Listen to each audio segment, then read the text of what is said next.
여러분, 혹시 알고 계셨나요? 60세부터 우리 몸의 근육은 매년 1%씩 사라지기 시작합니다. 특별히 아픈 곳도 없고, 크게 다친 적도 없는데, 어느 순간 계단이 힘들어지고, 오래 걷기가 버거워지고, 일상 속 작은 일들이 하나둘 무너져 갑니다. 그런데 이게 단지 힘이 빠지는 문제만이 아닙니다. 근육이 줄면 면역력도 떨어지고, 넘어질 위험은 높아지고, 심지어 치매, 당뇨 같은 병들의 시작점이 되기도 하죠. 더 무서운 건 이런 변화가 대부분 조용히 눈에 띄지 않게 진행된다는 겁니다. 그런데도 많은 분들이 그 원인이 단백질 부족이라는 사실을 모르고 계십니다. 오늘은 그 보이지 않는 붕괴를 막는 방법을 알려드리겠습니다. 시작하기 전에 100% 무료인 좋아요와 구독은 영상 제작에 많은 힘이 됩니다. 안녕하세요, 여러분. 내과 전문의 이정민입니다. 병원에서 환자분들을 진료한 지 벌써 32년이 되었네요. 오늘은 여러분께 정말 중요한 이야기를 하나 들려드리려고 합니다. 얼마 전 일입니다. 진료실 문이 열리며 한 어르신이 들어오셨어요. 76살 윤명자 어르신이셨는데 표정이 참 무거우셨습니다. 선생님, 요즘 다리에 힘이 하나도 없어요. 계단은 엄두도 못 내고 엘리베이터만 기다리고 있어요. 숨도 자꾸 가빠지고 이제 정말 늙었나 봅니다. 이런 말씀을 하시는 어르신들을 정말 많이 뵙니다. 대부분 나이 탓이겠지라고 생각하시죠. 하지만 윤명자 어르신의 검사 결과를 보고 저는 깜짝 놀랐습니다. 심장도 괜찮고 혈압도 정상이고 다른 건강 문제는 전혀 없었거든요. 그런데 한 가지가 눈에 띄었습니다.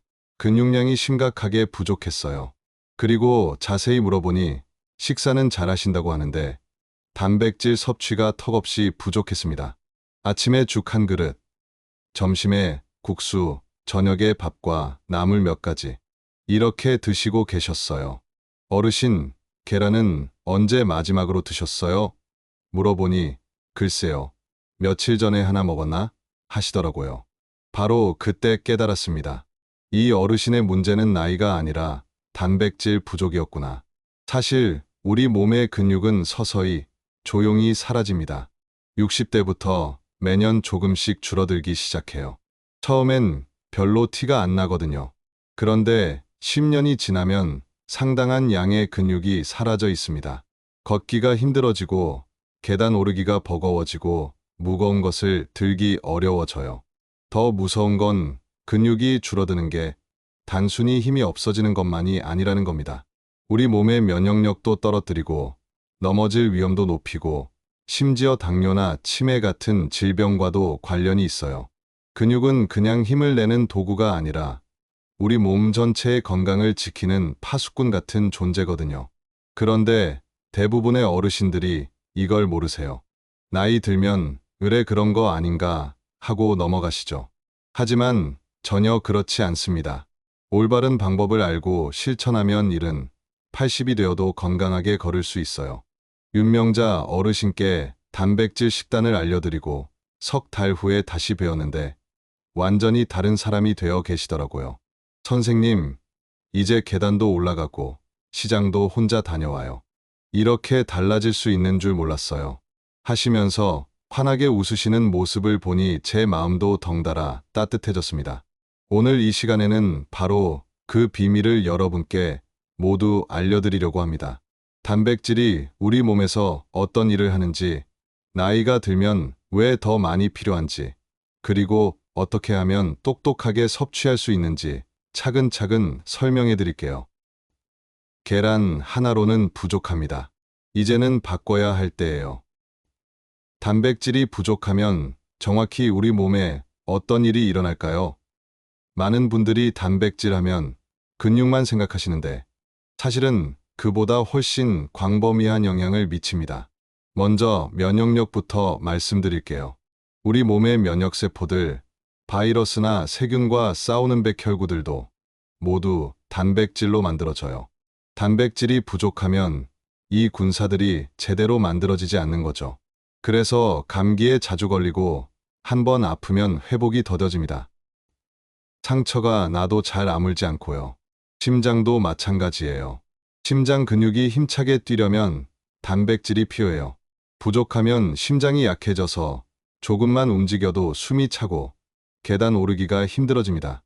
간이나 신장 같은 장기들도 단백질로 이루어져 있어서 단백질이 부족하면 해독 기능이나 노폐물 배출 기능이 떨어져요. 심지어 우리 뇌도 단백질의 영향을 받습니다. 기억을 만들고 저장하는 과정, 집중력을 유지하는 것, 이 모든 게 단백질과 관련이 있어요. 그래서 단백질이 부족하면 깜빡깜빡하는 일이 많아지고 멍해지는 시간이 늘어납니다. 더 무서운 건 근육이 줄어들면서 생기는 연쇄 반응이에요. 근육이 줄어들면 기초대사량이 떨어지는데 그러면 같은 양을 먹어도 살이 찌기 쉬워지고 당뇨 위험도 높아집니다. 근육이 약해지면 균형 감각도 나빠져서 넘어질 위험이 커지고 한 번 넘어지면 골절상을 입기 쉬워요. 골절되면 오래 누워있게 되고 그러면 근육이 더 빨리 줄어드는 악순환이 반복됩니다. 제가 진료하면서 만난 82살 김기태 어르신 이야기를 들려드릴게요. 이분은 건강을 위해 채식 위주로 드시고 계셨어요. 나물도 많이 드시고 현미밥도 드시고 과일도 챙겨 드시고 사실 나쁘지 않은 식단이었거든요. 혈압약도 잘 드시고 산책도 꾸준히 하시고 정말 모범적인 생활을 하고 계셨어요. 그런데 문제가 있었습니다. 자꾸 감기에 걸리시는 거예요. 한 번 감기에 걸리면 한 달씩 끓었어요.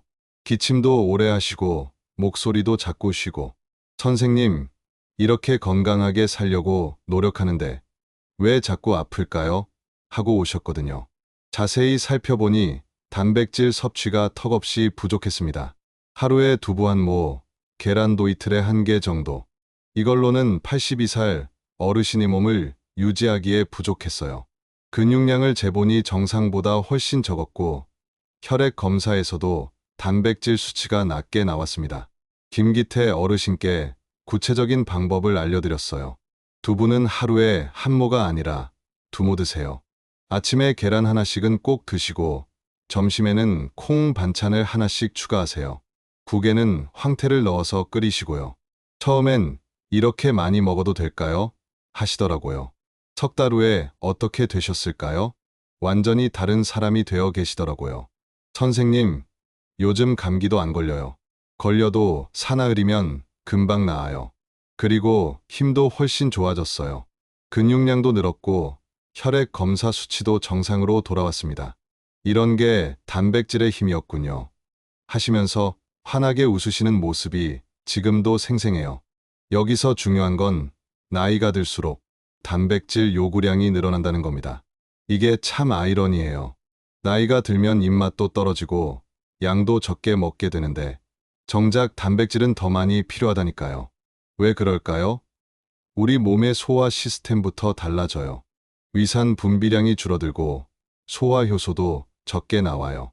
젊을 때는 먹은 단백질이 거의 다 몸에서 잘 흡수되고 활용되는데 나이가 들면 같은 양을 먹어도 실제로 근육에 쓰이는 비율이 줄어듭니다. 더 구체적으로 말씀드릴게요. 젊은 사람이 계란 2개를 먹으면 그 단백질의 80% 정도가 몸에서 활용된다면 우리 같은 연배에서는 60% 정도만 활용될 수 있어요. 심지어 70대, 80대가 되면 50%까지도 떨어질 수 있거든요. 그러니까 같은 효과를 보려면 더 많이 먹어야 한다는 뜻이죠. 또 하나 중요한 게 있습니다. 나이가 들면 근육을 만드는 속도는 느려지는데 근육이 분해되는 속도는 오히려 빨라져요. 마치 구멍 뚫린 물통에 물을 붓는 것 같아요. 더 빨리, 더 많이 채워 넣어야 겨우 수준을 유지할 수 있는 거죠. 그렇다고 운동만 하면 될까요? 아니에요. 단백질만 먹으면 될까요? 그것도 아니에요. 이 둘이 만나야 진짜 효과가 나타납니다. 마치 한쪽 다리로만 걷는 것과 같아요. 둘 다 있어야 제대로 걸을 수 있는 거죠. 운동을 해야 근육이 단백질이 필요하구나 하고 신호를 보내요. 그래야 먹은 단백질이 근육으로 가는 거거든요. 반대로 단백질 없이 운동만 하면 오히려 기존 근육이 분해될 수도 있어요. 집을 지으려는데 벽돌은 안 가져다 주고 망치질만 하는 격이에요. 그럼 지금부터 실제로 어떻게 먹어야 하는지 자세히 알려드릴게요. 가장 중요한 원칙이 있어요. 하루 3끼에 골고루 나누어 먹는 것입니다. 이게 왜 중요하냐면 우리 몸이 한 번에 처리할 수 있는 단백질 양에는 한계가 있거든요. 예를 들어 하루에 필요한 단백질을 저녁 한 끼에 몰아서 먹는다면 우리 몸은 그중 일부만 사용하고 나머지는 그냥 배출해버립니다. 마치 작은 깔때기에 물을 한꺼번에 많이 부으면 넘쳐 흐르는 것과 같아요. 조금씩 나누어서 부어야 다 담을 수 있죠. 특히 아침이 중요해요. 밤사이 오랫동안 아무것도 먹지 않았으니까 우리 몸은 단백질에 목말라 있어요. 이때 단백질을 충분히 공급해주면 하루 종일 근육이 제대로 유지될 수 있어요. 아침에는 어떻게 드실까요? 계란찜 하나 만들어 드시고 두유 한 잔 마셔보세요. 계란찜은 소화도 잘 되고 부드러워서 드시기도 편해요. 계란을 완전히 익히는 것보다는 반숙 정도로 드시는 게 단백질 흡수에 더 좋아요. 두유는 식물성 단백질이 풍부하고 우유보다 속이 편한 분들이 많거든요. 만약 아침에 식욕이 없으시다면 어떻게 할까요? 바나나 우유를 만들어 드세요. 바나나 반 개에 고단백 우유 한 잔, 여기에 땅콩버터 한 숟가락 넣고 믹서에 갈아서 드시면 맛도 좋고 단백질도 충분해요. 점심에는 조금 더 든든하게 드실 수 있어요. 두부조림 한 접시, 콩밥 한 공기면 좋겠어요. 두부조림할 때 간장보다는 된장으로 간을 맞춰보세요. 된장의 발효 성분이 단백질 흡수를 도와줘요. 콩밥도 훌륭한 단백질 공급원이에요. 검은 콩을 넣으면 더 좋고요. 나물과 함께 드시면 영양 균형도 맞습니다. 시금치나 콩나물에는 비타민 B군이 들어있어서 단백질 활용을 도와줘요. 색깔 있는 채소들과 함께 드시면 항산화 효과도 있고 소화도 더 잘 돼요. 간식 시간도 놓치지 마세요. 오후 3시쯤 배가 조금 고플 때가 있잖아요. 이때 과자나 빵 대신 단백질 간식을 드시면 좋아요. 병아리 콩 삶은 것 한 줌이나 호박씨, 아니면 요구르트에 견과류 넣어서 드셔보세요. 호박씨는 정말 훌륭한 간식이에요. 아르기닌이라는 성분이 많은데 이게 혈관을 건강하게 만들어주고 피로 회복에도 도움이 됩니다. 마그네슘도 많이 들어있어서 근육 경련 예방에도 도움이 돼요. 하루에 한 줌 정도, 30알 정도 드시면 돼요. 너무 많이 드시면 칼로리가 높아져요. 치즈도 좋은 간식이에요. 특히 염분이 적은 자연 치즈로 선택하시면 골다공증 예방에도 도움이 되고 포만감도 줘서 과식을 막아줘요. 한 장씩 천천히 씹어서 드시면 돼요. 저녁에는 어떻게 드실까요? 황태국 끓여 드시면 정말 좋아요. 황태는 고단백에 지방은 적어서 저녁에 부담 없이 드실 수 있어요. 황태 우린 국물 자체도 단백질과 미네랄이 풍부해서 국물까지 다 드시는 게 좋아요. 연두부 한 모 정도 추가하시고 고단백 우유 한 잔 마시면 하루 단백질 섭취가 충분해집니다. 저녁은 너무 많이 드시면 소화에 부담이 되니까 부드럽고 소화 잘 되는 것 위주로 드세요. 또 다른 환자분 이야기를 해드릴게요. 76살 최성자 어르신인데 선생님, 음식은 다 잘 먹고 있는데 왜 힘이 없을까요? 하고 오셨어요. 최성자 어르신의 식단을 자세히 들어보니 정말 다양했어요. 아침에 죽 먹고, 점심에 국수나 비빔밥 먹고, 저녁에 밥 한 공기에 반찬 서너 가지 먹어요.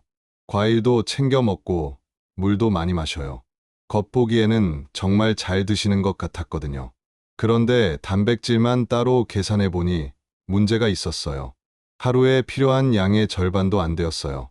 죽이나 국수는 탄수화물 위주고 반찬도 나물 위주였거든요. 고기나 생선, 계란, 두부 같은 단백질 식품은 거의 드시지 않고 계셨어요. 어르신, 단백질이 부족해서 그래요. 이것만 보충하시면 금방 달라지실 거예요. 하고 구체적인 방법을 알려드렸어요. 첫 번째, 고단백 우유를 하루에 2번씩 드시라고 했어요. 아침에 한 잔, 오후 간식으로 한 잔.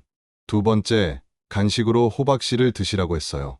하루에 한 줌씩, 오후에 출출할 때 과자 대신에요. 세 번째, 아침에 계란은 완전히 익히지 말고 반숙으로 드시라고 했어요. 반숙이 완숙보다 단백질 흡수가 더 좋거든요. 2달 만에 어떻게 되셨을까요? 선생님, 정말 달라졌어요. 아침에 일어나는 것도 훨씬 수월하고 시장 가서 무거운 것도 들 수 있어요.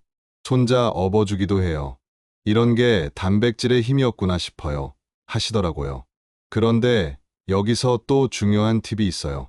단백질을 아무리 많이 먹어도 흡수가 잘 안 되면 소용없거든요. 흡수율을 높이는 방법들을 알려드릴게요. 첫 번째는 비타민 B군이에요. 현미, 시금치, 콩나물에 많이 들어있어요.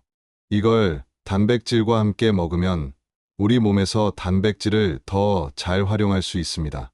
그래서 계란을 드실 때 시금치와 함께 드시거나 두부를 드실 때 콩나물 무침과 함께 드시면 좋아요. 두 번째는 건강한 지방이에요. 들기름, 참기름, 견과류 같은 것들이죠. 조금씩 함께 드시면 단백질 흡수에 도움이 됩니다. 들기름을 나물에 살짝 두르거나 견과류를 요구르트에 넣어서 드시면 돼요. 세 번째는 발효식품이에요. 된장, 김치, 청국장 같은 것들이 장 건강을 좋게 해서 단백질 흡수율을 높여줍니다. 우리나라 전통 발효식품들이 참 좋아요. 된장찌개에 두부 넣어서 드시면 일석이조죠. 네 번째는 충분한 수분 섭취예요. 물을 충분히 마셔야 단백질이 잘 소화되고 흡수돼요. 하루에 6잔에서 8잔 정도 조금씩 자주 마시세요.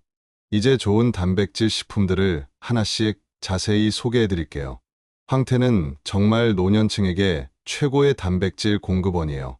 명태를 얼렸다 녹였다 하면서 만든 건데 이 과정에서 단백질이 더 쉽게 소화되도록 변해요. 지방은 적고 단백질은 많고 소화도 잘 돼요. 국으로 끓여 드시거나 찜으로 해서 드셔도 좋고 무침으로 해서 드셔도 맛있어요. 황태 한 줄이면 하루 필요한 단백질의 3분의 1 정도를 섭취할 수 있어요. 검은 콩은 단백질의 왕이라고 할 수 있어요. 일반 콩보다 단백질 함량이 높고 심혈관 건강에도 도움이 됩니다. 특히 여성분들에게는 호르몬 균형에도 좋아요. 밥에 넣어서 콩밥으로 드시거나 삶아서 간식으로 드셔도 됩니다. 검은 콩 한 줌이면 계란 한 개만큼의 단백질을 섭취할 수 있어요. 두부는 가장 친숙한 식물성 단백질이죠. 콩을 갈아서 만든 건데 원래 콩보다 소화가 훨씬 잘 돼요. 뼈와 관절 건강에도 도움이 되고 요리 방법도 다양해요. 찌개에 넣어도 좋고 조림으로 해도 좋고 그냥 간장에 찍어 드시기만 해도 훌륭한 단백질 공급원이에요. 두부 한 모면 계란 2개 정도의 단백질을 섭취할 수 있어요. 호박씨는 작지만 강력한 단백질 덩어리예요. 혈관 건강에 도움이 되는 아르기닌이 풍부하고 피로 회복에도 좋습니다. 마그네슘도 많이 들어있어서 근육 경련 예방에도 도움이 돼요. 하루에 한 줌 정도, 30알 정도 드시면 돼요. 그냥 드셔도 되고 볶아서 드셔도 맛있어요. 저염 치즈는 골다공증 예방에도 좋고 포만감도 주어서 간식으로 훌륭해요. 염분이 걱정되시면 저염 제품을 선택하시면 됩니다. 하루에 한두 장 정도면 충분해요. 고단백 우유는 씹기 어려우신 분들에게 특히 좋아요. 간편하게 마실 수 있고 단백질 함량도 높거든요. 일반 우유보다 단백질이 2배 정도 많이 들어있어요. 이제 실제 하루 식단 예시를 들어드릴게요. 아침에는 황태미 엽국 한 그릇, 콩밥 한 공기, 계란찜 한 접시 정도면 좋겠어요. 이렇게 드시면 아침부터 충분한 단백질을 섭취할 수 있습니다. 황태국 국물에도 단백질이 많이 우러나와 있으니까 국물까지 다 드세요. 점심에는 검은 콩밥에 된장국, 두부조림 한 접시면 완벽해요. 된장국의 발효 성분이 두부의 단백질 흡수를 도와주거든요. 여기에 시금치나물 하나 정도 추가하시면 비타민까지 보충돼요. 오후 간식으로는 고단백 우유 한 잔과 호박씨 한 줌이면 됩니다. 출출할 때 과자 대신 이렇게 드시면 훨씬 건강해요. 호박씨는 씹는 맛도 있어서 만족감도 높아요. 저녁에는 생선구이나 두부찜, 나물무침, 고구마, 그리고 치즈 한 장 정도면 하루 단백질 필요량을 충분히 채울 수 있어요. 생선은 황태, 갈치, 고등어, 뭐든 좋아요. 구우실 때 기름 두르지 말고 그냥 구우세요. 중요한 건 이런 식단을 억지로 하는 게 아니라 즐겁게 하는 거예요. 맛있게 드시면서 건강해지는 게 가장 좋은 방법이거든요. 그런데 혹시 이렇게 많이 먹으면 살찔까봐 걱정이에요. 하시는 분들 계실 거예요. 걱정하지 마세요. 단백질은 오히려 체중 관리에 도움이 돼요. 단백질을 충분히 드시면 포만감이 오래 지속되거든요. 그래서 간식을 덜 찾게 되고 전체적으로 과식을 하지 않게 됩니다. 또 하나, 소화가 잘 안 될 것 같아요. 하시는 분들도 계세요. 처음에는 조금씩 늘려가세요. 갑자기 많이 드시면 소화에 부담이 될 수 있어요. 일주일에 하나씩 추가하는 식으로 천천히 늘려가시면 됩니다. 치아가 안 좋아서 씹기 어려워요 하시는 분들은 부드러운 것부터 시작하세요. 계란찜, 연두부, 고단백 우유 이런 것들로 시작해서 점점 다양하게 드시면 돼요. 마지막으로 한 가지 더 중요한 걸 말씀드릴게요. 단백질 섭취와 함께 가벼운 운동도 병행하시면 효과가 배가 됩니다. 거창한 운동이 아니어도 돼요. 하루에 20분 정도 산책하시거나 집에서 스쿼트 10개씩 하시는 것만으로도 충분해요. 근력 운동도 좋아요. 물병 들고 팔 올리기, 의자에 앉았다, 일어나기. 이런 간단한 동작들이에요. 운동을 하면 근육이 단백질을 더 달라 신호를 보내거든요. 그러면 먹은 단백질이 더 효율적으로 근육으로 가게 됩니다. 오늘 제가 말씀드린 내용이 어렵게 느껴지실 수도 있어요. 하지만 처음부터 완벽하게 하려고 하지 마세요. 오늘은 계란 하나 더 드시고, 내일은 두유 한 잔 마시고, 모레는 호박씨 한 줌 드시고, 이렇게 하나씩 늘려가시면 됩니다. 작은 변화가 모여서 큰 변화를 만들어내요. 윤명자 어르신도, 김기태 어르신도, 최성자 어르신도 모두 작은 변화부터 시작하셨거든요. 그리고 지금은 모두 건강하게 지내고 계세요. 이제 오늘 이야기를 정리해 보겠습니다. 단백질은 단순히 근육만 만드는 게 아니라 우리 삶의 질 자체를 좌우하는 중요한 영양소입니다. 면역력, 심장 건강, 뇌 기능, 모든 것이 단백질과 연결되어 있어요. 특히 노년기일수록 단백질은 더 많이, 더 똑똑하게 섭취해야 합니다. 젊을 때와 같은 양을 먹어서는 부족해요. 흡수율도 떨어지고 근육이 분해되는 속도는 빨라지니까요. 하지만 방법을 알고 실천하면 분명히 달라질 수 있어요. 하루 3끼 골고루 나누어 먹고 좋은 단백질 식품들을 선택하고 흡수율을 높이는 방법들을 활용하면 됩니다. 황태, 검은 콩, 두부, 호박씨, 치즈, 고단백 우유. 이런 식품들이 여러분의 건강한 노후를 만들어줄 동반자들이에요. 그리고 무엇보다 즐겁게, 맛있게 드시는 게 중요해요. 오늘 계란 하나로는 부족합니다. 이제는 바꿔야 할 때예요. 당신의 70대는 지금보다 더 건강할 수 있고 80대에도 활기차게 걸을 수 있습니다. 오늘부터 시작해보세요. 황태 한 줄, 두유 한 컵, 호박씨 한 줌으로 말이에요. 작은 변화가 큰 기적을 만들어낼 거예요. 건강한 내일은 오늘 여러분이 드시는 한 숟가락에서 시작됩니다. 여러분 모두 건강하고 활기찬 노년을 보내시길 진심으로 바랍니다. 좋아요와 구독 잊지 마시고요. 지금까지 내과 전문의 이정민이었습니다. 감사합니다.